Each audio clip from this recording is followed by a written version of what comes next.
Για να δούμε το ψ άξονα, το χ άξονα, με συγχωρείτε. Αυτή τη στιγμή, αν εμένα το stop αυτό το χάζω, το φτηνούλι, αλλά δεν έχει σημασία. Σημασία έχει το τι ικανότητα έχει το μοτέρ που φοράει επάνω, η τροφοδοσία και το driver, με το ηλεκτρικό φρένο επιταχύνοντας την κεφαλή στα 60.000 χιλιοστά το δευτερόλεπτο, όταν τα μηχανήματα που κυκλοφοράνε στην αγορά maximum παίζουν στους 10.000. Να δούμε αν θα καταφέρει να το φρενάρει πριν κοπανίσει πάνω στις βίδες εδώ και τα διαλύσει όλα. Για να δούμε, θα το κάνει και θα κάνει failure μετά το drive ή θα μείνει ζωντανό. Για πάμε.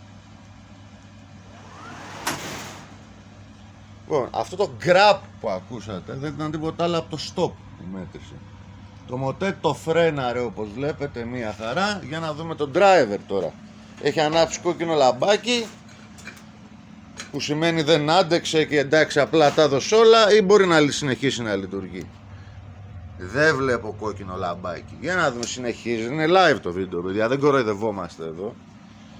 Αν λοιπόν εδώ ρεσετάρω εγώ το home switch, συνεχίζει να λειτουργεί το μηχάνημα? Φυσικά και λειτουργεί. Λοιπόν, δεν τα λέω όλα αυτά για να το παίξω έξυπνος. Απλά θέλω να πω ότι άλλο ένα χειροποίητο μηχάνημα που το έχεις φτιάξει με τροχαλίες χρονισμού, χωρίς μειωτήρες, με μοτέρ 10 φορές παραπάνω από αυτά που κυκλοφορά στην αγορά, με υβριδικά μοτέρ, με δεκαπλάσια ισχύ, υπάρχει διαφορά όντως. Σας χαιρετώ από την Infinia.